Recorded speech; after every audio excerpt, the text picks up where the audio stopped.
Déjeuner, bonjour et bienvenue sur Europe 1. Jusqu'à 18h, vous allez passer 1h30 en compagnie de Valérie Mérès. Autour de Valérie, je ne sais pas si on dit un harem quand il s'agit de garçons, mais en tout cas, 5 prétendants. Philippe Gueluc. Jérémy Michalak. Roger Zabel.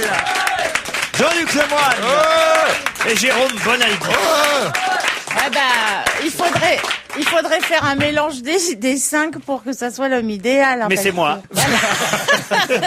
Voilà, vous avez tout trouvé, le portrait robot est là. Bon, bah, attention, Laurent, hein, des promesses, ce genre des promesses. Qu'est-ce que vous avez pris chez moi, Laurent? Oui, ça demande une explication. Qu'est-ce que vous avez pris chez chacun de nous? Qu'y a-t-il? Laurent, qu'y a-t-il de chacun de nous en vous? Mais comprenez bien ma question, bien sûr. Alors, je prendrais... c'est pas facile. Là, vous allez être blessant, Laurent. Vous allez être blessant. L'humour de Jean-Luc Lemoyne. La jeunesse de Michalak. Exactement, la jeunesse de Jérémy Michalak. Les cheveux de... Le charme de Roger Zabel.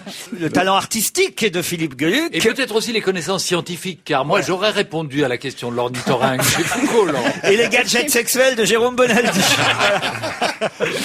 C'est pas mal, hein. C'est vrai que vous nous avez quand même enlevé une belle épine du pied dans cette émission qui veut gagner des millions. Sans vous, Bernadette Chirac n'aurait pas eu le droit à ces 72 000 euros. Vous vous rendez compte? Ça fait quand même des années que je travaille dans plusieurs téloches. Pour la première fois de ma vie, je passe en son. Enfin, quand même, c'est déjà ça, à TF1. Le nombre d'appels que j'ai eu le lendemain, tout le monde m'a regardé, tout le monde, enfin, m'a entendu, pardon.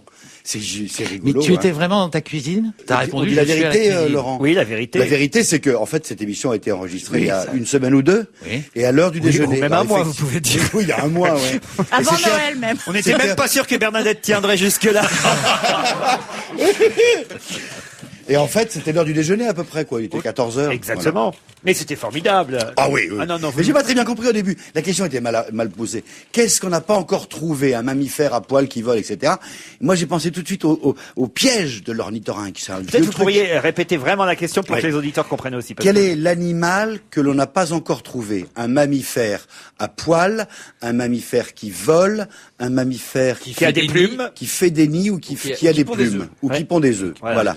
Alors, moi, mammifère, pond des œufs, tac, je me suis dit, le vieux piège de l'ornithorynque. L'ornithorynque est un animal extraordinaire parce qu'il a des poils, il a un bec, il a des griffes, il nage sous l'eau, il fait des œufs et c'est un mammifère. J'étais sûr que ces conneries-là, ils sauraient, Bonaldi. Non, le plus drôle, ça a été la réaction de notre copine Christine Bravo qui dit « Comment ça se fait que je suis pas dans tes amis ?» Parce que, évidemment, faut donner une liste d'éventuels amis. Alors là, il y a tous ceux à qui vous n'avez pas pensé qui disent « Ah bon, je ne fais pas partie de tes amis ?» Non, je prends les amis cultivés.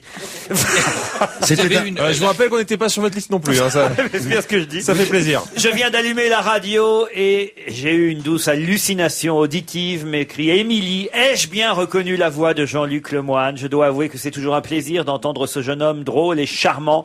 Ce d'autant que c'est la seule personnalité que je peux afficher à mon tableau de chasse. Oh là. Dis donc. Est-ce que tu peux préciser? Terminé à mon tableau de chasse de devine qui j'ai vu dans la rue, mais si je te jure.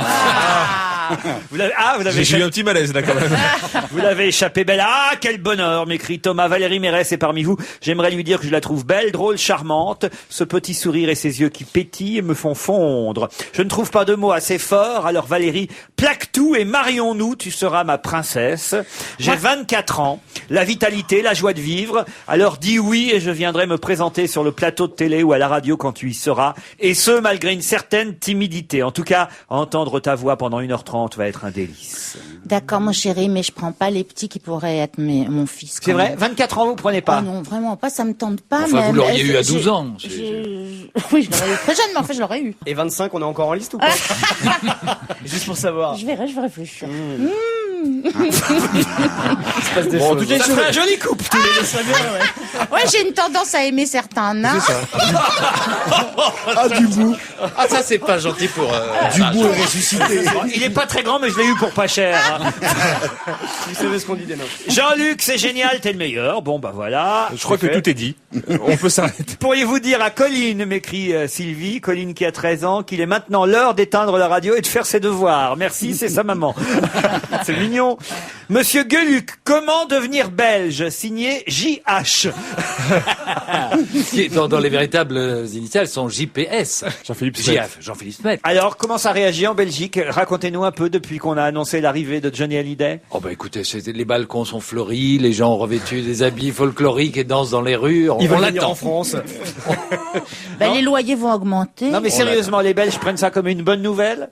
Oui, ils sont plutôt, c'est-à-dire, ils rigolent comme tout le monde. Et puis, Non, ils rigolent pas tout à fait comme tout le monde, les Belges. non, ils rigolent un petit peu plus. C'est comme ça. C'est ça que vous voulez dire. Oui. Enfin, je veux dire, ça les a mis en joie, comme tout le monde. Mais dès qu'on gratte un peu, on se rend compte qu'ils sont vachement fiers. Ah oui. Parce qu'ils venaient d'élire. Vous savez, comme il y avait l'élection du plus grand Français à la télé, hein, c'est Ardisson et Drucker qui avaient présenté ça. Et il s'est passé la même chose en Belgique, et c'est Jacques Brel qui est arrivé en numéro 1. Et à mon avis, c'est ça qui a énervé Johnny. Bon, donc alors, et vous savez où il va? Est-ce qu'il va s'installer en Belgique, Johnny? Donnez-nous des infos. Mais nous n'avons pas. Excusez-moi, mais je reviens d'une semaine de vacances, donc je ne suis au courant de rien. Puis je peux vous dire qu'on n'en sait pas plus. Donc on n'a pas encore la. Je pense qu'on avance bien avec toi. Là. On n'a pas l'adresse. On ne sait pas s'il va venir vraiment. On ne sait pas si c'est pour aller à Monaco. On ne sait pas si c'est uniquement sentimental ou sentimentalo-financier. Pourtant, c'est pas très. Ça rallonge de faire Paris, Bruxelles, Monaco. Ouais, c'est le seul mec qui va à Monaco en Thalys, en fait.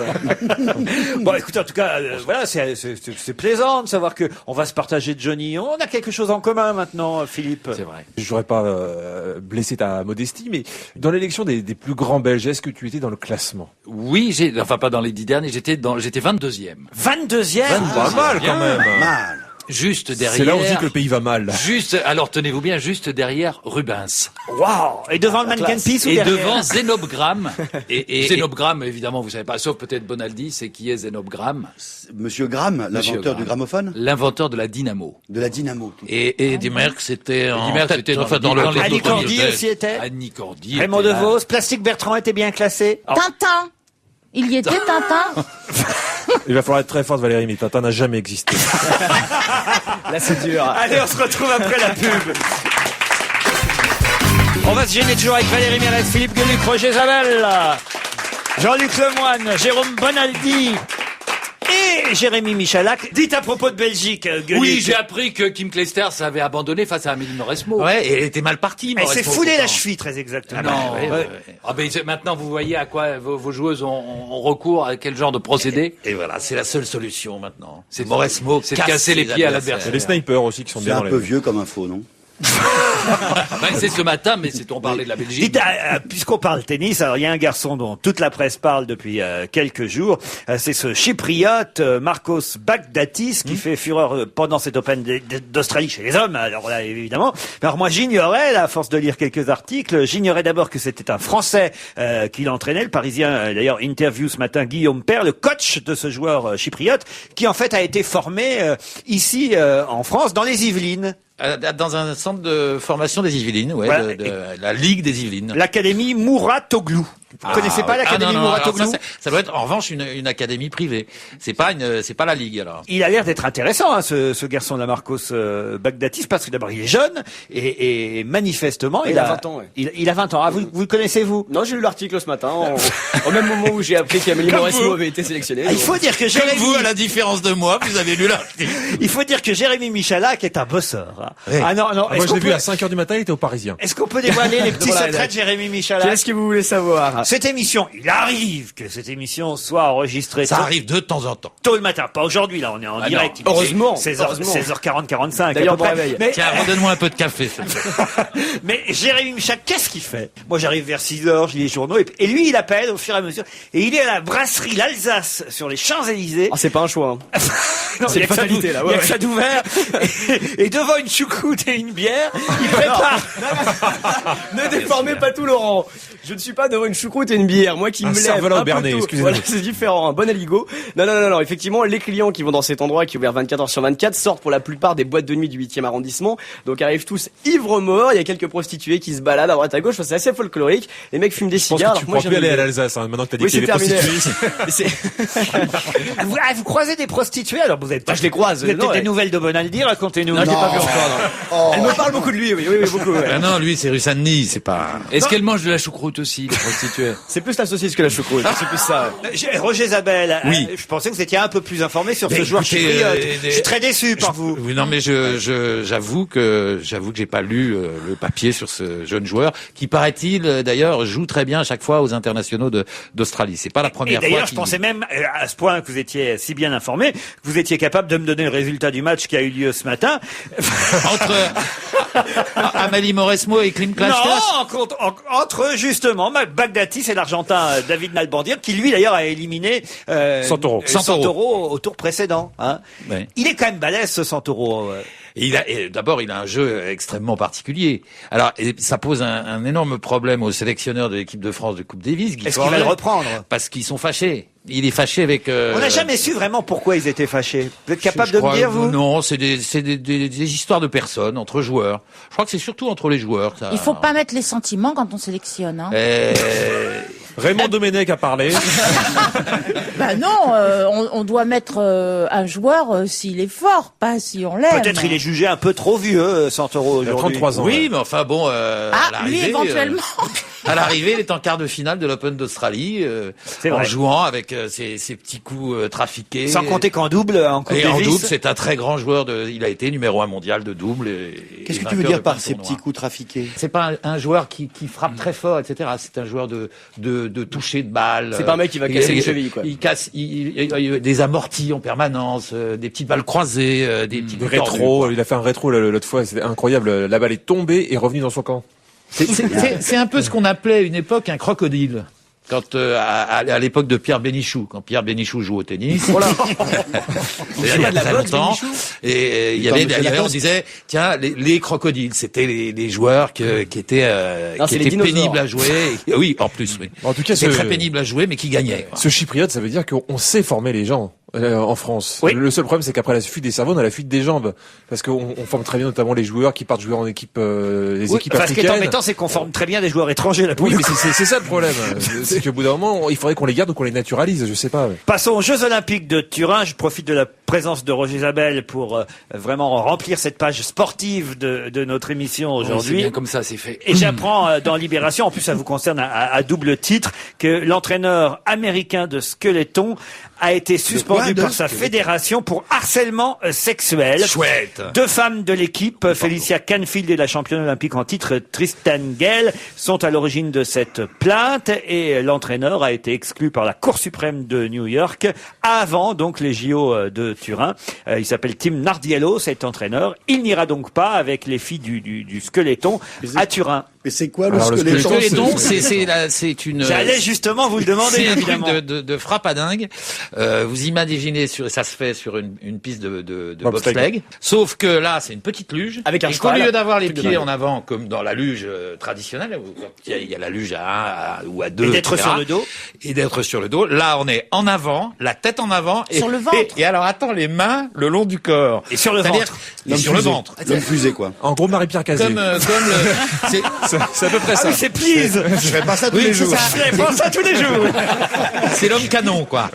C'est l'homme canon. J'avais jamais vu ça, le skeleton. Ah oui, super mais spectaculaire. on en diffuse plein sur Eurosport. Et il y a un Français qui se débrouille pas mal. Mais quand ils arrivent, ça remonte ou? Bah, il y a une piste de décélération. Il y a un mur à pour la fin pour s'arrêter. Et alors, il se problème- freine et il se guide avec les pieds derrière. Le problème, Non, mais c'est un truc de que fou. si le concurrent précédent est tombé, par exemple, et se retrouve à quatre pattes sur la piste, en train de chercher ses lunettes, et que l'autre arrive Ah bah, derrière. il lui rentre dedans comme un suppositoire. Et le prince Albert, il fait du skeleton ou du bobsleigh? Non, il fait du bobsleigh à Donc deux- il est sur le à ventre ou quatre. sur le dos, lui? Il est assis à l'avant, lui. Il y a l'avant. Allez, on se retrouve après la pub. Le contrat première embauche, parlons-en, tout le monde en parle. Effectivement, c'est entre autres un des sujets abordés par Monsieur Jean-Louis Debré ce matin chez Jean-Pierre Elkabbach, même si ce n'était pas l'objet de sa visite, puisque c'était plutôt pour parler de l'abrogation de cet article concernant la colonisation. Mais parlons de ce dont tout le monde parle aujourd'hui, ce contrat première embauche. La gauche, évidemment, essaie de sauter sur cette occasion pour rameuter les jeunes et lancer quelques manifestations. Il y a un jour fixé, d'ailleurs, je crois que c'est le 7 février prochain. On reproche à Monsieur de Villepin d'ailleurs d'avoir un peu accéléré les choses pour bénéficier des vacances scolaires, évidemment, pour lancer ce CPE. Moi, j'avoue que j'ai un peu de mal, même si j'aurais tendance à crier évidemment aussi contre le CPE, j'ai un peu de mal à me faire mon avis là-dessus. Le problème, c'est que le risque que dit la gauche, c'est que est-ce que ce contrat nouvelle embauche va pas devenir une sorte de contrat universel de embauche ad vitam, c'est-à-dire que je t'ai engagé sur le contrat de nouvelle embauche et je te le garde, c'est-à-dire qu'à tout moment je peux te foutre à la porte et en gros la sécurité de l'emploi. On n'a pas le droit de le renouveler. En fait, la question il se demande est-ce que ça va remplacer le CDI ou pas, quoi. Voilà. C'est ça, c'est le risque. Non, mais je crois pas que les gens vont abuser en mettant ça. Sinon, on l'aurait déjà fait avec les stages. Tu vois, par exemple, il y aurait des gens qui mettraient les gens en stage tout le temps. Oui, ça n'existe pas. Ça n'existe pas. Et puis ils vont sortir le contrat deuxième embauche juste après. Oui. Et jusqu'au contrat dernière embauche, qu'on appelle la mort. Ça nous a valu une grosse colère. J'avais jamais vu Dominique de Villepin en colère comme ça à l'Assemblée nationale hier. Ah oui, contre François Hollande. En face de François Hollande, ça a chauffé. Lui. Alors Valérie Mérès demande est-ce qu'il était sexy quand il s'est mis en colère? Ah, il est beau en colère, hein. Ah oui? Ah là là. Ouais. Ah non, c'était fort hier à l'Assemblée. Il y a un député communiste qui a dit « Je vous félicite, monsieur le Premier ministre, avec vos emplois jetables. Vous avez réussi en 24 heures à faire contre vous l'union des syndicats et des organisations de jeunes. » François Hollande, lui aussi, a dénoncé un contrat révocable à tout instant. Le progrès de cette mesure, c'est la précarité des jeunes aujourd'hui et de tous demain. Mais monsieur de Villepin, effectivement, a plutôt bien répliqué en disant « Monsieur Hollande, depuis 8 mois, je vous ai rencontré à plusieurs reprises. M'avez-vous fait une seule proposition sur les jeunes? Jamais. » Voilà. Ça, c'est vrai. Dans mon bureau, a-t-il dit. Ouais, en même temps, je comprends monsieur Hollande. Je veux dire, s'il a des idées pour... Il va les garder, bien sûr. Je vois pas pourquoi il les filerait à Villepin. Non, mais c'est apologique quand même. Non, quand même. C'est vrai que la gauche n'a pas d'alternative. Elle n'a rien à proposer derrière. Ça, c'est un peu vrai. Dominique Strauss-Kahn, lui, dit c'est se moquer des jeunes. Bref, on voit bien que là, il y a quand même une possibilité pour la gauche de se mobiliser mais contre ça, Dominique le de problème, Villepin. c'est qu'on a l'impression qu'ils attendaient que ça et que finalement le programme de la gauche, c'est être contre. Et c'est ça qui est un petit peu dérangeant. Évidemment que tout n'est pas parfait dans le CPE, mais on aurait... Gérard Miller était là. L'un des arguments des économistes, c'est de dire que ça... C'est pas être de droite que de dire ça. C'est que c'est une constatation. On attend vraiment des propositions de gauche, quoi. Faut qu'ils regardent des CD-ROM pour résoudre ce problème de CDI et de CD machin. Et elle la prépare depuis longtemps, celle-là. Parce que là, on voyait que ça fumait depuis tout à l'heure. Vous voyez un peu Michel Alaquier, ça c'est sans passer par l'Alsace. Natacha Saint-Pierre va nous chanter, elle va pas rentrer dans ce studio pour interpréter ça. Dommage. Quel dommage. On va passer le disque si vous préférez. Ah, dans le temps, à la radio, c'était comme ça. Ah oui, c'est Et vrai. voici maintenant Los Muchachos. Ils entraient tous et venaient. Natacha Saint-Pierre, je l'aime pas d'ailleurs. Je sais pas pourquoi je l'aime pas. Oh bah elle chante bien. On respectait Natacha. C'est physiquement que tu l'aimes pas? Je sais pas, il y a des gens, on s'explique pas pourquoi. Très sympa. C'est la voix? Je ne sais pas. Elle Non, m'énerve. n'écoutez pas les autres. Non, plus. mais j'aime bien Isabelle Boulet, j'aime bien Céline. Il y a des tas de Québécoises que j'aime bien. Mais Natacha Saint-Pierre, elle m'énerve. Genre, je sais. Et Ginette Renaud, par exemple. Est-ce que... Ah, j'adore Ginette Renaud. Ginette Renaud, c'est pas pareil. Non, écoutez, moi, je suis comme ça. Hein. J'aime pas, mais je sais que c'est numéro 1 des ventes en ce moment. Alors, il n'y a pas de raison. Un ange frappe à sa porte, en plus, à Natacha Saint-Pierre.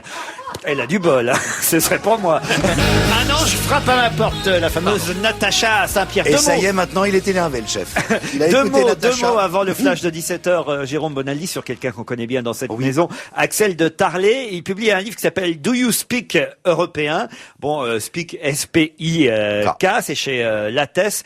Et Autre folie de l'Ouest, c'est le sous-titre. C'est un peu en fait les lettres persanes. Exact. Hein, c'est l'aide polonaise. voilà. C'est un copain qui est... Il se prend pour Montesquieu, Axel de Tarlet, en quelque sorte. Oui, mais c'est bien d'avoir le point de vue de Sirius, comme on disait du temps de Beuve-Marie c'est dans très le Monde. amusant. C'est rigolo. C'est un journaliste polonais qui écrit à son copain qui est resté en Pologne et qui lui raconte, voilà, l'Europe c'est comme ça. Et il raconte des tas de trucs. En fait, il redécouvre que la machine énorme de Bruxelles, comment travaillent les Français, enfin les fonctionnaires, tout ça. J'aime bien parce que C'est sur un ton Bonaldi, moqueur, hein, il faut le dire. Moi j'aime bien, c'est rigolo. Non, mais c'est bien foutu. ça apprend des choses sur l'Europe et sur Mais c'est très sérieux. sur nos pays voisins. Axel de Tarlet, journaliste économique, un workaholic, un type qui travaille énormément à la rédaction d'Europe 1. Comment vous dites? Workaholic. Ah oui, il picole aussi. Non, il travaille. non, il y en a qui sont alcooliques. Lui, il est workaholic. au boulot. Il est drogué de boulot. Il est addicted. Il est drogué de boulot. Je peux pas il travaille comprendre ce énormément. genre de truc. Et son bouquin est très malin. Et le premier était encore mieux. On va se gêner, c'est la deuxième partie avec Valérie Mérès, Philippe Gueluc, Roger Zabel, Jean-Luc Lemoyne, Jérémy Michalak, Jérôme Bonaldi. Je ne sais pas si vous avez participé à cette opération, Jérôme Bonaldi, vous qui aimez la science et la nature, mais ça y est, l'autopsie de la baleine de Londres a eu lieu, on en sait un peu plus, on a les premiers résultats. Elle n'était pas malade. Elle était obèse. Elle était suicidaire? Et non, elle a simplement péri des suites d'une déshydratation, mais en tout cas, elle n'avait aucun symptôme de maladie, quelle qu'elle soit. C'est déshydraté dans l'eau? Oui, voilà, comment on peut se déshydrater dans la Tamise? Parce qu'il n'y a pas assez d'eau, c'est de l'eau douce dans la Tamise, vous comprenez? Voilà.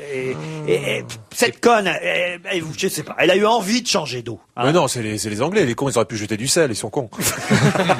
Non, moi, ce qui m'intéresse dans cette info-là, c'est le moment où tous ces gens ont autopsié cette baleine, parce que à l'école, on apprend à autopsier une grenouille, on apprend à autopsier, vous voyez, des on appelle ça de la dissection. Le plus impressionnant, ça oui, c'est ça, mais la disséquer une baleine, je trouve ça formidable. Ils sont 15, ils sont 20, comment ça se passe? Dis donc, t'as intérêt à savoir avoir un sacré bistouille.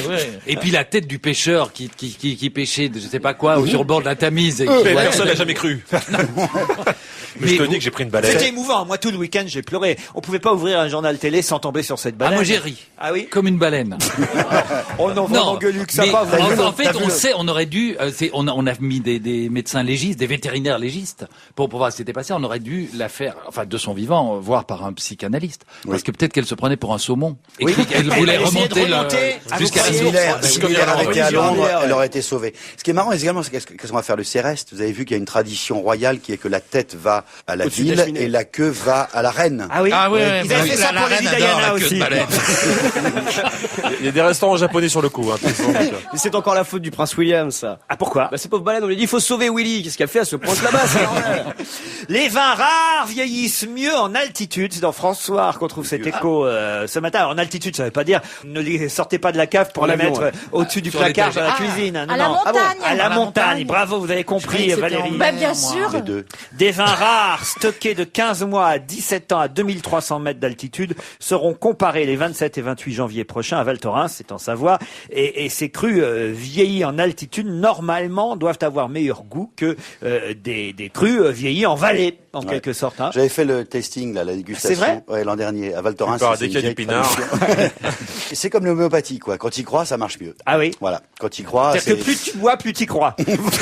Parce que il y avait l'autre tradition qui la était légende, également c'était sur les de les bateaux. mettre au fond de l'eau. Ça, non, c'est sur les bateaux. Oui, sur les bateaux, parce que ça les on faisait balance. naviguer, on faisait faire le tour du monde à une cuvée de vin, Ah oui. notamment des cuvées des grands crus du Bordelais.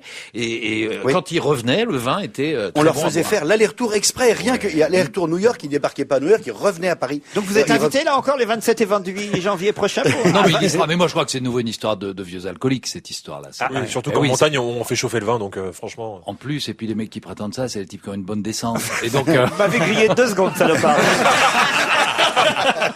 Et alors, il y a une autre info concernant le vin ce matin, et cette fois c'est dans Libération que je l'ai trouvé. C'est comment faire du bon vin avec du mauvais vin. Bon, je vous conseille pas de suivre l'exemple de ce retraité de 67 ans qui depuis Tu changes l'étiquette. 4 ans, voilà exactement, achetait chaque mois 4000 bouteilles. Chaque mois, il en achetait 4000. 4000 bouteilles de vin de C'est pas basse suspect, qualité à 0,90 € la bouteille. Ça veut dire quoi, 6 balles la bouteille, quoi, c'est ça à peu près. Et il changeait les étiquettes et il revendait le vin 3 € sous l'appellation de Vouvray. Les gendarmes l'ont arrêté et ont calculé qu'il avait gagné quand même 300 000 € en tout. Ah, c'est pas mal quand même. Oui, c'est comme bien idée. joué. Ouais. Hein, c'est voilà. ah bah c'est pas con. Changer l'étiquette, c'est pas. Et ça a duré combien de temps cette histoire? Alors c'est ça qu'on nous dit pas. Bah il faudrait faire le calcul là si vous étiez un peu doué en mathématiques. Vous me parlez autrement, d'accord, hein, parce que. Attendez, Sachant, ça, écoutez bien. Sachant. Ah voilà, allez prenez un papier, un stylo. Alors, Sachant qu'il a acheté 4000 bouteilles. 4000 bouteilles. Ça fait À 3 environ 0,90 € la bouteille. On peut pas la mettre arrondir à 1 euro, à la 1 euro. bouteille. Essayez à peu près. Il les a revendus 3 €. Ça fait Les 3 gendarmes fois ont plus. calculé qu'il avait gagné 300 000 €. En même temps, c'est des gendarmes qui ont calculé, Eh ben, donc ça on fait n'est pas 100 000. sûr du calcul. Ça fait 100 000 bouteilles, monsieur le directeur. Ça fait 300 000 Ah, €. la question, c'était pas 100 000 bouteilles, c'était depuis combien de temps il le fait. 70 000 bouteilles. C'est faisable comme calcul. Alors moi, je vais répondre l'ornithorynque. L'autre jour, j'ai vu à la télé un mec qui mettait des plombes à voir combien faisait 1 million de milliards. Oui. Je sais pas si vous vous souvenez. Et c'est pas lui qui va nous donner des leçons pour calculer le nombre de bouteilles de Vouvray. C'était pas 1 million de milliards, c'était 1 million de millions, je crois. 1 million de millions. En tout cas, on lui a laissé le temps de... Maintenant, je sais, c'est 10 milliards, 1 million de millions. C'était pas facile. Vraiment, surtout quand on les gagne au-delà de 6-0, je sais pas faire, vous voyez. 6-0, avec vous, ça va. Mais, mais plus je gère pas. Tu nous appelles nos seigneurs, s'il te plaît, maintenant. Non, moi, je suis une littéraire. 25 ans. Je suis pas chiffre. 25 ans? Bravo. Alors là, vraiment, vous m'épatez, Jean-Luc. C'est ça, ouais. 25 ans. Mais non, attendez. Il a sa calculatrice. Non, mais il dit ça comme ça. combien Il a fait avec son... Vous m'avez dit 4 000 300 000 bouteilles euros. 300 000 euros divisé par 3, ça fait 100 100 000. 000. Divisé par 4, 1000. Mais c'est par ça mois, fait 25. c'est 4 000 bouteilles par mois ou par an qu'il achetait? Non mais combien il en a Ah, acheté bah de en fait, bouteilles? c'était au début de l'article, Ah, c'est depuis écrit. 4 ans. 25 ans. 25 ans, bravo Jean-Luc. Mais c'est quoi alors? Qu'est-ce que vous avez dit? Ah, je vous ai bien eu. Hein. Mais ça veut dire qu'il y a des gens qui se sont laissés avoir, qui n'ont pas remarqué, quoi. Mais ça veut c'était dire que du tous monde. les Ah, mais ça, jours, moi, il y je a l'ai des- déjà fait. Hein. J'ai raconté ça ici plusieurs fois. Tous les jours. Un soir, pour m'amuser, je m'étais dit, tiens, parce que j'aime bien acheter du bon vin pour l'offrir et faire goûter à mes amis à table. Et je me suis dit, tiens, on va voir si vraiment, après C'est des tout, connaisseurs, ce sont hein. des connaisseurs. Et un jour, j'avais acheté du vin en brique que j'ai mis dans une carafe. Et il y a 2-3... Alors, en fait, après, ils vous disent, oui, mais on n'a rien osé dire. C'est sûr. Je vous dis, c'est normal, j'habite au 8e, c'est l'altitude. Le vin est meilleur. Non, mais Ah c'est- mais c'est vrai, on va pas vous dire à un dîner, vous n'allez pas dire attends ton vin il est dégueulasse. Si, moi, généralement, Si, mes amis me le disent, oui. Ouais. Ah bon. Nous, on le dit dans la voiture au retour. Oui, ta gueule, Rainman. Allez, on se retrouve après la pub. La lettre de Silvio Berlusconi au bébé de 2005. Peut-être avez-vous lu cette info assez étonnante. Silvio Berlusconi a pris sa plus belle plume pour envoyer ce courrier. Félicitations pour ta naissance. Sais-tu que la nouvelle loi budgétaire a débloqué 1 000 euros pour toi? Un gros bisou et bonne chance dans la vie. Signé Silvio Berlusconi. C'est quand même énorme. Il a envoyé ce petit mot aux 560 000 bébés italiens nés en 2005. Et les bébés ont répondu, je t'emmerde. Et dans l'espoir, évidemment, de convaincre plutôt les parents que les bébés, puisque vous le savez, on approche des législatives en Italie. Ce sera pour le 9 avril prochain, et que dans les sondages, Monsieur Berlusconi, en tout cas son parti, semble plutôt en panne. C'est bien ça, Ouais. Jérôme Bonaldi. Il est mal parti, oui. Mais c'est quand même une idée curieuse d'écrire au bébé. D'écrire au bébé. Et surtout de les tutoyer. Félicitations pour ta naissance. il a Sais-tu écrit que des la chansons. nouvelle loi Bravo. budgétaire, Je pense que le Il a discours écrit, été- il a interprété des chansons aussi. c'est vrai que vous l'avez connu de près, Moi, Silvio. ça a été mon patron. Racontez-nous comment c'était alors les rencontres avec Berlusconi. Ah, c'était, mais à l'époque, il extériorisait un petit peu moins ses idées politiques, donc on se pas très bien. Bon, C'était pour la on se- Cinque. Oui, on se doutait qu'il n'était pas de gauche, mais bon. Mais c'était un type, c'était très grand seigneur. D'un seul coup, Vous comme êtes allé ça, il chez me disait- lui en Italie? Je travaillais dans ses studios en Italie, on enregistrait toutes les émissions à Milan. Et puis, de temps en temps, j'avais une réunion chez lui, rue de Tilsit. Il était dans un appartement somptueux, rue de Tilsit. Et alors, je lui disais, mais dites voir Silvio, cet appartement, vous l'avez acheté? Non, c'est une amie qui me prête. Et alors, il était assez grand Il a les seigneur. mêmes amis Ça que Paul veut dire, Lussolitzer, lui, alors. on a fait très bonne émission. Oui. On a fait une très bonne émission la semaine dernière. Tiens, je double le salaire. Ah oui? Ah oui. Ah, c'est pas Ruquier qui Laurent, ferait ça. prenez-en de la graine. Prenez exemple. Voilà. Oui, Ça, mais c'est un seigneur. de la Vive même Berlusconi. façon, C'est il pour aurait- ça que maintenant vous pouvez travailler tranquille à Eurosport. De la même façon qu'il pouvait dire on a fait très mauvaise émission, tu es viré. Ben non, parce qu'il a pas eu le temps vraiment. Hein. C'est lui Oh, ça qui a c'est été viré Villepin, vous avant. confondez. Voilà. C'est lui qui est parti avant. Je sais pas en tout cas si cette lettre adressée au bébé va changer beaucoup la donne en Italie, mais vous imaginez un peu, c'est je sais pas, le président Chirac ou monsieur Dominique de Villepin. Mais- Envoyez combien on a eu de bébés? Tiens, on va voir si vous avez bonne mémoire, puisque c'était quand même le score annoncé. Recordman, plus de 200 000. Non, vous êtes fous. 800 000, Beaucoup non? plus que ça, je crois. Oui, 800 000 bébés, je crois, l'année dernière. Je sais pas, moi je suis pas bien avec les chiffres. Hein. Vous vous êtes foutu de ma gueule tout à l'heure. Ah, mais j'allais vous donner région par région. Ah, 200 C'était la région 000 parisienne. dans une partie de la France. Ah, Et l'escroc. Ah, on voit bien que vous avez pris le fauteuil de Bénichou, là. Hein. La mauvaise foi, vraiment. Alors, Berlusconi écrit aux bébés, les bébés ne savent pas lire. On imagine Chirac s'adressant aux bébés le soir, à 19h, parce parce qu'à 20h, ils sont au lit. Cher bébé, Le président vous En parle. exclu sur TJ. Le ras-le-bol des enseignants, alors là, c'est un peu plus grave, hein, et quand même, tous les jours on nous annonce de nouvelles agressions dans les différents lycées des banlieues essentiellement. Alors là, c'est en Seine-Saint-Denis plus particulièrement, au Blanc-Ménil, à Montreuil, un élève de 6e a tenté d'étrangler une prof enceinte, en plus sous les applaudissements de ses petits camarades, c'est ça qui paraît. Mais ce qui est fou, c'est que c'est des enfants de 6e. Oui, mais enfin, en 6e, il a 25 ans, lui, déjà. Ah oui, c'est ça. Mais C'est en vrai même qu'il- temps, il faut quand même savoir l'âge. est-ce qu'elle peut vraiment lui reprocher parce qu'elle est prof d'anglais et le gamin il veut être anglais. C'est tellement c'est tellement Non, on plaisante pas avec ça, Gueuluc. Tu retournes en Belgique si tu fais des trucs comme ça. alors là les remarques racistes de T'étais 22e dans les Belges, maintenant t'es 42e. Et tu perds des places.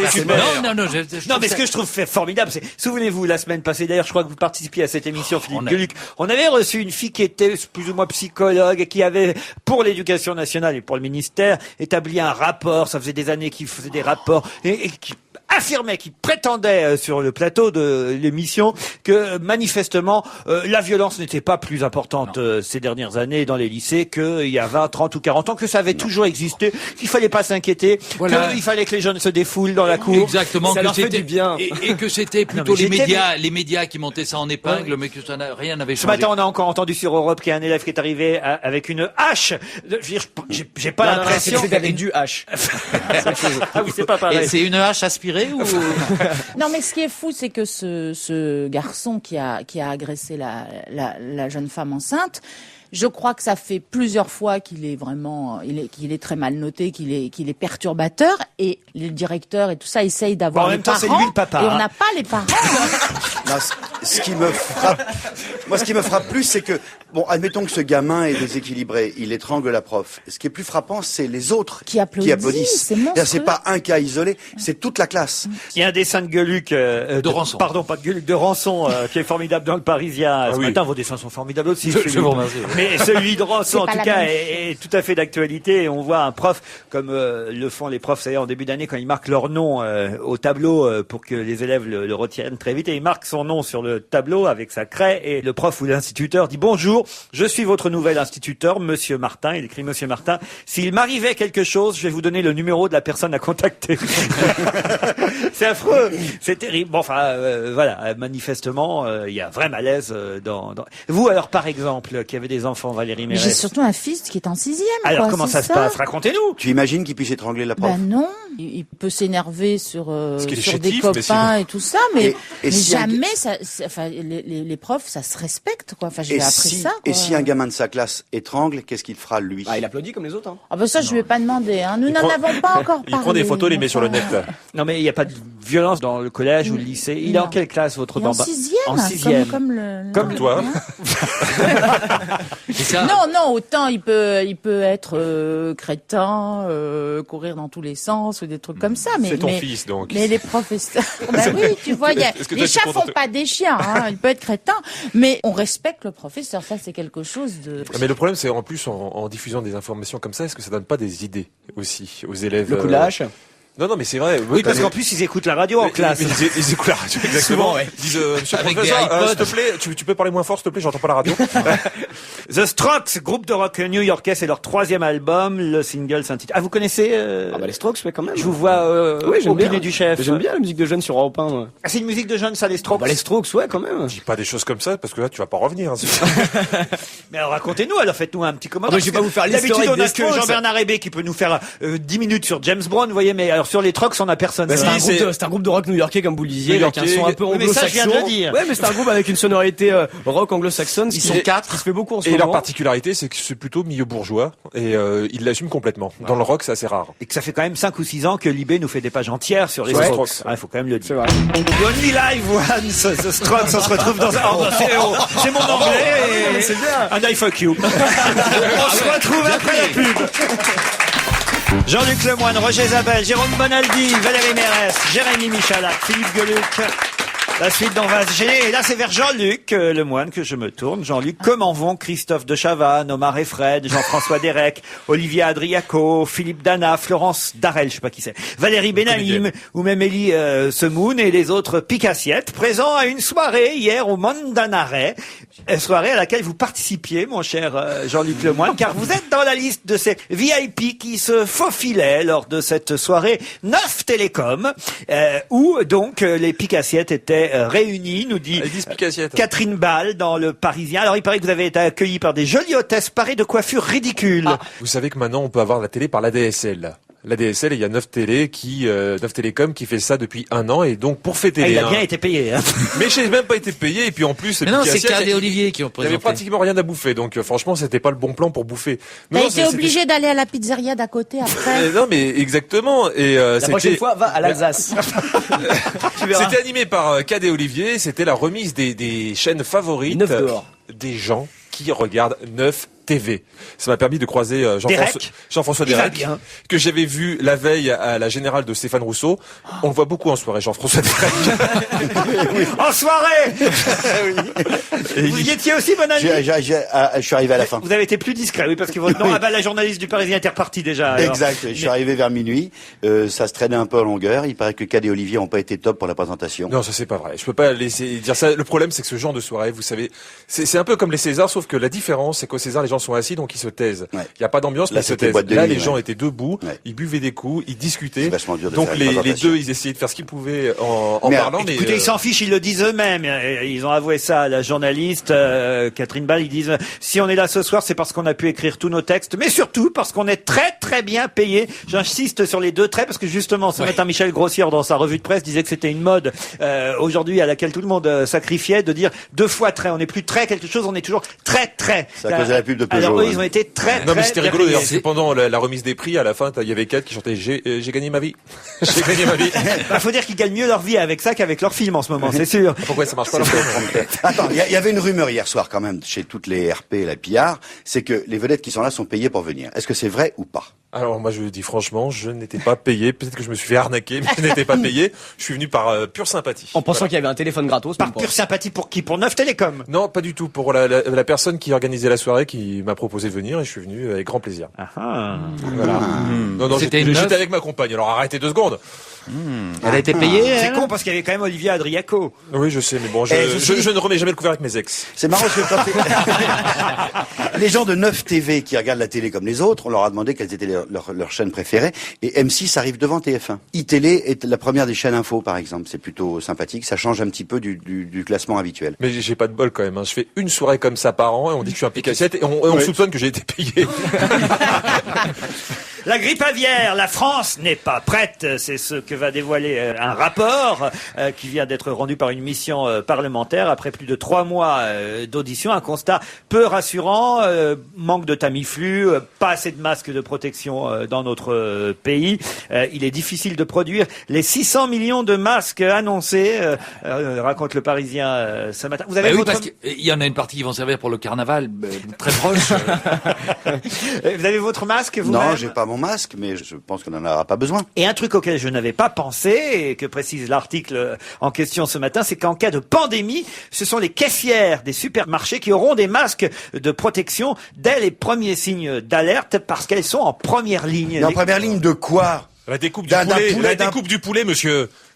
Mais non, mais le poulet, il est emballé. En cas de pandémie. Donc, si jamais parce que c'est elle qui voit le plus de monde, Bonaldi. Vous comprenez, à une caisse de supermarché, vous voyez des... Vous imaginez que... Enfin, c'est mais moi, je trouve ça vachement et que le patron du supermarché va accepter que la caissière, elle ait un truc. D'abord, c'est parfois, il vaut mieux qu'elle ait un masque. D'abord, évidemment... Ça va être sympa quand on va aller faire nos courses, là. Comment on les voit sourire? Mais ça va pas se faire, enfin. Moi, je choisis toujours la plus jolie, la plus mignonne, la plus sympathique, quand même. Il y en a qui vont s'enrichir si elle arrive, cette grève. C'est le labo suisse qui a l'exclusivité du développement du Tamiflu. C'est les seuls qui peuvent le faire. Oui, mais eux, ils l'attendent. Ils pourront pas produire assez aussi, c'est ça le problème. Ouais, mais suffisamment pour s'enrichir quand même. En tout cas, moi, j'appelais ma femme mon poulet ou mon poussin. C'est terminé. Terminé. Les malheurs du Rhin, c'est sous ce titre que le Courrier international nous raconte une histoire assez étonnante, l'histoire d'un bûcheron croate croate à qui on a greffé un rein de femme. Il s'appelle Stjepan Lizajic. Et maintenant, il paraît qu'il abat les arbres en faisant ouh. Vous ne croyez pas si bien dire. Mais Il a... Une influence? il a Il coupe muté. seulement les petites branches. Avec un cutter. Il est devenu élagueuse. Et il passe son temps à faire pipi. J'étais bûcheron, je suis devenu Et élagueuse. il coupe les feuilles avec des petits ciseaux à Mais non, ongles. mais vous croyez pas si bien dire, moi. Écoutez, je vous lis l'article tel qu'il est écrit. Depuis qu'on lui a greffé un rein de femme, le bûcheron croate Stjepan Lizajic a perdu tout goût pour les activités masculines. Il est désormais incapable d'apprécier les beuveries entre copains. En revanche, il a développé une étrange passion pour le repassage, la couture, la vaisselle et le tricot. Comme quoi, il suffit d'un rein. Et ben voilà ce qu'il faut faire pour les violeurs. Le greffé a changé ma vie, mais personne ne m'avait averti des effets secondaires. T'imagines? Peut-être que la sœur de Richard Berry, elle est désagréable. Et elle mange des yaourts. C'est bien, c'est le premier bûcheron en string. C'est pas sympa parce qu'il a été l'autre jour chez vous, il a été sympa. Très sympathique. Mais oui. Très souriant. Dans la vie, on l'appelle l'emmerdeuse d'ailleurs. Non mais ça c'est incroyable d'ailleurs quand même parce que évidemment qu'un rein on regarde pas s'il est masculin ou féminin Mais quand non. on fait. Et comment il chante je viens entre terrains alors. Et un rein vaut mieux que deux. Mais vous y croyez ou pas alors à ce genre Non. d'infos? Mais ça veut dire que le rein, ça fabrique des oestrogènes et il aurait plus du tout de testostérone dans le genre. Il dit, hein, il s'est confié au quotidien, pardon pour le nom du quotidien croate en question, 24 Sata. Alors bon, je sais pas exactement comment on C'est un prononce. truc dégueulasse. Laurent, excusez-moi, est-ce que vous êtes certain parce que l'information vient d'un quotidien croate. Oui. Est-ce que vous êtes certain qu'on a bien traduit le mot rein? Qu'on lui a pas greffé autre chose? Il est devenu, paraît-il, la risée de ses camarades, ce monsieur. Peut-être aussi qu'il avait certaines tendances et que finalement attendait que ça, il en a fait. profité de ce rein pour Faire un coming enfin out. faire du tricot, du Pour faire repassage. son outing. Ouais. Absolument, une petite greffe, hop. Et maintenant, je suis la reine, il a dit. Non, mais c'est vachement bien. Si ta femme veut pas faire le repassage, tu lui greffes un rein. Mais c'est qu'est-ce qu'il faudrait essayer une de- avancée quand même énorme. Qu'est-ce qu'il faut greffer à sa femme pour qu'elle mate le foot? Bon, enfin voilà, c'est une histoire amusante en même temps. Imaginez ce bûcheron croate qui d'un seul C'est coup... le bûcheron. Ça a changé. Non, mais enfin voilà. Et puis après tout, on peut être un homme et alors voilà les Voilà, clichés c'est autour ce de que cette j'allais table. dire, hein. On Mais peut oui. être un homme et aimer repasser, et on peut être une femme et aimer scier des arbres. Exactement. Et les Exactement. bûcherons sont Tout à pas fait. forcément, les bûcherons sont pas forcément des grosses brutes Non, qui non. sentent la Tout à transpiration fait. et qui ont du poil dans les oreilles. D'ailleurs, moi, ce dont je rêve, c'est d'un bûcheron intellectuel. Oh, tu me passes la tronçonneuse.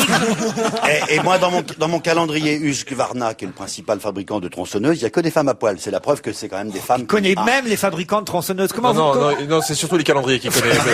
Ça n'a rien à voir. Comment s'appelle le fabricant de tronçonneuses? Husqvarna. C'est des bonnes, hein, c'est des thermiques, pas Ah, mal. c'est des bonnes, c'est des bonnes, les ouais. tronçonneuses. Hein. Attends, c'est des termites? Des thermiques. Des thermiques. Le vrai bûcheron travaille à la thermique, pas à l'électrique. Oui, il travaille plus à la hache. Il n'y a plus que dans les lycées qu'on en trouve maintenant. Allez, on se retrouve après la pub. Mérès, Zabel, Michalak, Gueluc, Lemoine, Bonaldi et Serge Liado au téléphone. Bonjour Serge. Bonjour. Les chansons qui se ressemblent. Alors là, il y a un tube que tout le monde connaît. Video Killed the Radio Stars, interprété par les Buggles. C'était à la fin des années 70. Et cette chanson, dites-vous, aurait été plus ou moins reprise, en tout cas, aurait inspiré la Par chanson. Ringo. Mais oui, Ringo a chanté. Mais qui est donc ce grand corbeau noir? C'est le clip le plus drôle de l'histoire de la chanson connais pas française. le clip. Mais parce que on voit Ringo qui avec une guitare transparente et qui joue de la guitare. Et ce qui est formidable dans ce morceau, c'est qu'il n'y a pas une note de guitare. C'est du piano et du violon. Mais qui est donc ce grand Ouais. corbeau noir? Dites-moi qui est ce grand corbeau noir. Et cette chanson aurait inspiré Summer Sunshine, un titre des Corses. Là, c'est plus récent, en 2004. C'est bien ça? Video Kill the Radio Stars, c'est leur couplet qui ressemble beaucoup à un couplet de Corrs. La chanson s'appelle Summer Sunshine. Voilà pour le couplet. Mais le refrain, surtout de la chanson de Corrs, eh bien, ce refrain rappelle beaucoup Ruby Tuesday. Ça, c'est beaucoup plus connu, des Rolling Stones. Et il y a aussi le refrain de Fleurs Sauvages que chantait Mallory Nataf. Oh non, vous l'avez fait. Il l'avait préparé. Oh non, ça c'est pas bien. C'est pas bien, Serge. Ah ça. oui, on vous a vu à l'Alsace l'autre jour préparer vos vannes. Avec quelques prostituées. Alors, il a fourché, Devant ça, une aussi. choucroute. Allez, les Corses, les Buggles, pas les Corses.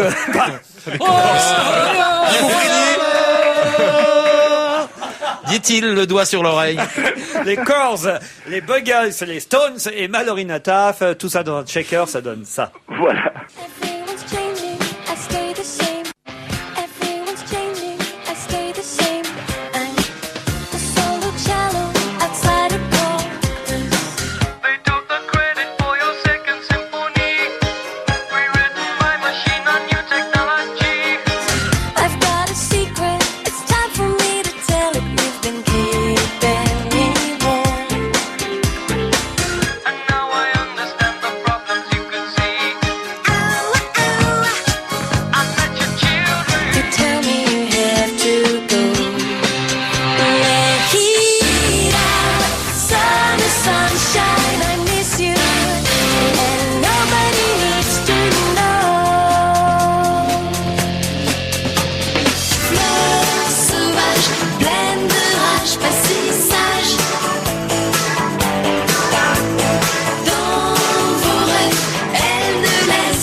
Pas mal, Serge Diado, non, vraiment.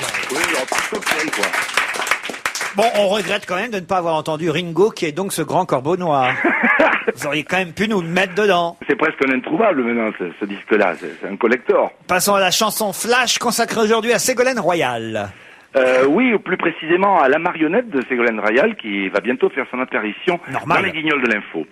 Sandrine Alexis est déjà prête. C'est l'imitatrice qui prêtera sa voix à Ségolène Royal. La marionnette de Ségolène va être bientôt une des prochaines vedettes des Guignols de l'info. L'imitatrice est presque au point, certains prétendent qu'elle suit déjà un régime à base de Hollande. Si Ségolène gicle avant les présidentielles, ça montrera qui au PS tire les ficelles. Car si le premier secrétaire se paie sa tête, c'est que même chez les Guignols, il n'y a pas de marionnette. C'est joli. Ah non, il fallait la trouver. On vous laisse réfléchir jusqu'à demain maintenant, Serge Diado. À demain même heure, bravo. À demain, salut. On a parlé hier en télé, mais on ne l'a pas évoqué dans cette émission. Mais c'est vrai que c'est assez surprenant. Le départ du Tour de France en 2007 se fera depuis Londres, Roger Zabel. Oui, ça c'est pas la première fois que le Tour de France prend son départ. Sauf que Londres nous prend tout. Outre-Manche, effectivement, c'est la première fois. En tout cas, il est déjà parti effectivement d'un autre pays. Je me souviens qu'il est parti d'Allemagne, du Luxembourg, de Belgique. Oui, mais ça veut dire que s'ils sont en Angleterre, ils vont passent prendre régulièrement le bateau. en Italie, en Espagne, Non, pas du tout. Ils passent par l'Eurotunnel. Il y en a beaucoup qui vont mourir dans le tunnel d'ailleurs. C'est en pédalo le Tour de France. Il y a une étape en pédalo. Mais non, ça serait le parce pied, que- n'empêche, qu'il fasse sous la Manche les 40 bornes, ça serait génial. Sérieusement, est-ce que ça veut quand même pas dire là que la France est en train de tout perdre? Pardon, mais Non, mais d'abord, ça rapporte beaucoup d'argent à l'organisateur. C'est ce qu'il faut préciser. C'est que pour s'offrir le départ du Tour de France, il faut payer cher. Et la ville départ du Tour de France paye cher. Donc, je pense que les organisateurs ont fait une bonne affaire financière en donnant le départ en Angleterre. Puis c'est rigolo. Je confirme en tout cas grâce à François ce que vous disiez, Roger Zabel. Le Tour est certes déjà passé par l'Angleterre en 1974 et 1994, mais en revanche n'est jamais parti de Londres. Ça, c'est une première. C'est le jour où tout le Tour de France sera délocalisé en Chine que ça deviendra inquiétant. Mais c'est moins cher. Ben oui, et tout le monde sera maillot jaune là-bas. Non, mais quand même, les Anglais en ce moment sont en train de nous écraser sur tous les plans. Bah, ils nous ont quand même pris les JO, c'est ça? Ils nous ont pris les JO. Ils nous prennent nos meilleurs footballeurs. Ils nous prennent nos meilleurs footballeurs. Ils ont quelques bons joueurs français. Kelly Henry notamment. Kelly Henry. Puisqu'on parle de ceux qui ont joué en Angleterre, ça a été le cas, vous confirmerez, Jean-Luc Lemoyne, d'Emmanuel Petit. Exactement, il a joué dans 2 clubs, il a joué à Arsenal et à Chelsea. Et ce matin, Emmanuel Petit apporte sa pierre au débat Bernard Tapie contre Jean-Jacques Edli, ex-joueur de l'Olympique de Marseille, vous savez, qui sortira un bouquin prochainement, mais dont l'équipe magazine a dévoilé déjà quelques infos le week-end dernier, même si... C'est bizarre, il semblerait que l'interview a été faite il y a 1 an. C'est ce que dit Tapie en tout cas, effectivement. Alors bon, là, il est pas tendre, hein, Emmanuel Petit avec Bernard Tapie. Lui, il dénonce le malaise régnant autour de l'OM et il dit qu'à l'époque, tout le monde savait que c'était un secret de polichinelle. C'était plus qu'un climat de corruption. Il y avait des faits, tout a été dénoncé et tout a explosé. 13 ans après, ça ne changera rien. Ce qui est intéressant, dit Emmanuel Petit dans l'affaire Edli, c'est que quelqu'un qui faisait partie du système en parle, mais il sera pris au sérieux quand les témoignages feront boule de neige. Là, pour l'instant, il est seul, le gars, comme l'a été Glassman pendant longtemps. Ça, c'était à l'époque pour l'affaire OM Valenciennes. Eh bien, maintenant, ils sont deux. Il en faudrait d'autres, mais il faut avoir du courage, dit Emmanuel Petit. Or, il y a toujours eu une omerta au sein du football. On recherche d'ailleurs toujours ce fameux journaliste qui saurait beaucoup de choses, RZ, et qui n'ose pas sortir de l'ombre. C'est vrai que j'ai pas envie de me prendre un procès en diffamation, etc. Mais il y a beaucoup, il y a même la quasi-totalité des journalistes qui spécialisés dans ce football qui ont travaillé à cette époque-là. S'ils disaient la réalité des choses et tout ce qu'ils savent, je pense que les gens seraient surpris. Mais pourquoi vous dites pas alors? Parce que j'ai pas envie de me payer un procès avec Tapie. D'abord, j'ai pas les moyens, puis en plus, je serais sûr de perdre. Alors, mais il faut greffer des testicules à tous les gens qui savent des choses. Ce sera le mot de la fin pour cette partie. On se retrouve après la pub. Je reviens un instant sur l'affaire Tapie parce que il va même plus loin que ça. Emmanuel Petit, on sent qu'il n'aime pas Bernard Tapie. Alors c'est vrai que d'un seul coup ça décrédibilise un peu l'ensemble de ses propos parce que vous savez que son ex-entraîneur Arsène Wenger justement lui-même est en bisbille avec Bernard Tapie et il défend donc Wenger, Emmanuel Petit, contre Tapie et il dit oui, Bernard Tapie a dit que Arsène Wenger était un faible. Eh bien pour un faible, Wenger lui il a fait des choses beaucoup plus grandes dans le football que Bernard Tapie. Racheter des sociétés au bord de la liquidation pour mettre des centaines de personnes sur la paille, c'est à la portée de n'importe qui. Et paf, dites donc qu'il se politise en plus. Oui, mais bon, c'est vrai que là, on est en train de découvrir des choses et tout. Je sais pas si ça vaut le coup de tout remuer le passé. Voilà un vrai supporter de foot qui parle. Non, mais c'est vrai. Et puis, il faut pas se tromper non plus. Là, tout le monde dit oui, le pauvre Jean-Jacques Adli et tout. Évidemment, visiblement, sa situation est dramatique et tout.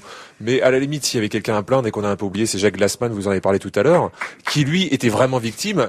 Adli, il se réveille maintenant, on a l'impression qu'il est vraiment malheureux, donc il essaie de gagner du fric là-dessus, mais il a participé au système. Donc j'ai quand même beaucoup moins de compassion pour lui que pour des gens comme Glassman. Mais il semblerait que ses copains lui avaient dit on te laissera pas tomber, qu'ils l'ont bien laissé tomber quand même. Ah bah de toute façon, et la solidarité dans le milieu du foot.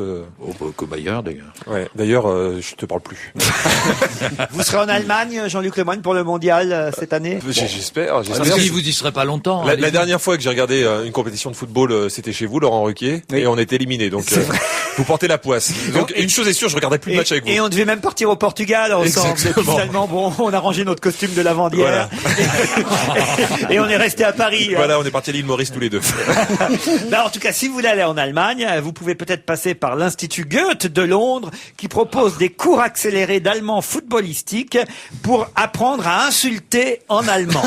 Ça, c'est quand même formidable parce que ça pose un problème aux supporters anglais, car beaucoup d'entre eux ne comprennent pas l'allemand. Du coup, cet institut propose des cours accéléré d'allemand footballistique. Outre savoir que corner se dit Eckball en allemand, que but se dit Tor, les professeurs apprendront aux élèves à insulter l'arbitre et ils auront également droit à des cours de dégustation de bières allemandes. Non mais on rêve quand même. Au chiotte l'arbitre, ça donne quoi en allemand? Comment on dit chiotte en allemand alors? En hollandais, ça se dit Handelul. Je l'ai su, pourtant. En allemand, carbinet. Je vais au cabinet. On va reconnaître Roger Isabelle dans les tribunes. C'est au cabinet l'arbitre. On parlera d'autres choses et on ne restera pas dans le sport et dans le football, mais avec d'autres infos, nous continuerons à aborder l'actualité. Mais après Christophe Mali, alors, vous qui savez tout sur la musique, Jérémy. Je connais mieux les Strokes que Christophe. Christophe Mali, c'est une des trois voix du groupe Trio. Ça vous dit peut-être plus quelque chose. Et il sort son premier album solo, premier extrait. C'est plus Trio, c'est solo. Ouais. Le Premier Amour. Et les deux autres, ils font duo. Christophe Mali, Premier Amour. Pourquoi vous riez? C'était Christophe Mali, c'est très bien. Mais non, au début, on a cru que c'était Liado qui faisait une blague. Il y avait un petit côté chanson flash. Heureusement qu'elle n'est pas si longue quand Liado nous l'a fait. Bambi a été surpris déguisé en femme. C'est dans le journal gratuit Métro que je trouve cette info ce matin. Alors c'est pas Bambi 2 comme on voit les affiches. Bon. C'est ridicule ça d'ailleurs. Vous avez vu la suite les affiches de la suite de Bambi? Mais moi il n'y a pas d'image de synthèse, c'est les vrais dessins comme à l'époque. Hulk. Oui, mais enfin, quand même, Bambi, c'est Bambi. Il n'y a pas de suite à Bambi. non. Mais surtout que Bambi, après, il est grand. Non. Là, il est toujours petit. C'est son papa qui l'élève maintenant. Voilà, bah oui, c'est normal. Hein, c'est garde alternée. Oui, mais dans le premier, il avait grandi, donc c'est un peu ridicule, quoi. Il est retourné petit. Oh, mais t'as des combats, toi, j'aime ça, moi. T'as des révoltes. T'as pas les Tiny Toons, Tu verras que dans 10 ans, ils nous sortiront Bambi PD, hein. Bambi dans ton cul. Bambi, en tout cas, était surpris déguisé en femme. Et là, je parle évidemment de Michael Jackson, le chanteur américain, aperçu à Bahreïn dans un centre commercial, vêtu de l'habit traditionnel des femmes de l'émirat arabe, le visage dissimulé par un voile. Ah oui. Depuis son acquittement en juin dernier, Michael Jackson, 47 ans, séjourne fréquemment à Bahreïn où il négocie un poste de consultant auprès d'une société dans basée... une crèche. Non, pas dans une crèche. Dans une société basée dans l'émirat et il se balade effectivement... Ouais, vous êtes de mauvaise foi. C'est simplement parce qu'il faut qu'il se cache pour pas être reconnu s'il est emmerdé par les fans. Donc, quel est le meilleur moyen de se cacher? C'est de se mettre un voile. Mais normalement, personne aurait dû le reconnaître. Le problème, c'est quand il marchait, il faisait hi. Non, mais c'est pas ça. C'est qu'il marchait à l'envers. Il faisait le moonwalk, si tu veux. Donc là, forcément. Maradona va peut-être subir une peine de prison de 3 ans à Tahiti. Voilà, une ancienne reine de beauté polynésienne a déposé plainte pour coups et blessures contre Diego Maradona, qu'il avait blessé lors d'une altercation. C'était le week-end dernier dans une boîte de nuit de Tahiti. Vous étiez au courant déjà, Roger Zabel? Oui, j'ai lu ça. Vous étiez avec lui peut-être. Mais enfin, il paraît qu'il est en train de négocier avec Miss Bora Bora pour que la plainte soit retirée. Et on ne sait pas trop ce qui s'est passé. Il avait peut-être taclé un peu haut. Une bagarre entre 2 clientes et des membres de sa famille qui ont jeté un verre en direction de l'agresseur de cette fille. Bon, on comprend pas vraiment ce qui s'est passé. Il n'y avait pas Samina Seri dans le coup. Les enfants d'Angelina Jolie et Brad Pitt s'appelleront Jolie Pitt. T'as pas intérêt à être enrhumé, là. Ni des journalistes allemands. C'est une blague de CM2, ça le fait rire. Mais non, c'est le titre du Parisien. Écoutez, voilà. Vous êtes sûr que c'est pas Peter Schön? La justice américaine, c'est une vraie info. La justice américaine a accordé aux 2 enfants adoptifs de l'actrice Angelina Jolie de transformer leur nom de famille. Elle les a pas eus avec Brad, mais ils auront le droit de porter le nom de famille de Brad Pitt et s'appelleront donc Jolie Pitt. J'espère que s'ils ont une fille, ils vont pas l'appeler Ola. Hola Jolie Pitt. Non, mais cette décision de justice concerne Maddox, qui a 4 ans, qui a été adopté au Cambodge, et Zahara, qui elle a 1 an, qui a été adoptée en Éthiopie. Dans le désert. Non, donc ça fera Zahara Jolie Pitt et Maddox Jolie Pitt. Ouais, c'est bien. D'ailleurs, ça se pratique très peu. C'est quand même la loi est passée maintenant depuis plus d'1 an et en France, ça se fait pas mal. Moi, tu sais, quand j'ai eu mes enfants avec Annie Lemoine, nos enfants s'appellent Lemoine. Brad Pitt et Angelina, c'est un joli couple en même temps. Ça, on peut pas faire mieux. C'est ça. Et s'il faut un petit, il va être beau. Mais en revanche, ce que je ne comprends pas, c'est que Brad Pitt, c'est quand même un beau mec. Il faut bien dire. Il a quand même, je veux dire, les capacités de prendre une fille qui est belle au naturel. Angelina Jolie, elle est quand même entièrement refaite. Je veux dire, c'est. Je suis pas sûre. Au moins les lèvres, non? Mais non, je crois qu'elle les avait déjà comme ça. Tu peux naturellement avoir des lèvres comme ça. Je Non, crois. mais c'est vrai qu'on a vu des photos cette semaine de Angelina Jolie enfant. Très jeune. Et elle ressemblait déjà à Angelina Jolie. Mais c'est con d'avoir naturellement une bouche qui a l'air d'être refaite. Ça, c'est la pire des choses qui peut arriver. Est-ce que vous pouvez me faire une bouche qui aurait l'air de pas être refaite? C'est-à-dire que c'est ça qui est terrible. C'est avoir une jolie bouche, puis est-ce que vous pouvez m'en faire une moche? Pour qu'on arrête de dire que je me la suis fait refaire. La mode va être aux lèvres pincées maintenant. C'est d'ailleurs, on devrait pas tout dévoiler, mais c'est d'ailleurs un des gags très très drôle des bronzés, avec d'ailleurs Patrice Lecomte se lance dans les effets spéciaux, mais c'est un des effets spéciaux du nouveau Les Bronzés. Alors il y a la fameuse poitrine de Marianne Chazelle, mais il y a aussi Dominique Lavanant qui s'est fait faire une opération de chirurgie esthétique par Christian Clavier et ça a totalement foiré. Et il faut voir la tronche qu'a Dominique Lavanant dans le film. C'est un des nombreux gags très drôles, parce que moi le film m'a vraiment beaucoup fait rire. C'est un des nombreux gags très drôles des Bronzés. C'est Dominique Lavanant qui a la bouche d'Angelina Jolie enfant. Ah oui. Allez, on se retrouve demain à 16h30.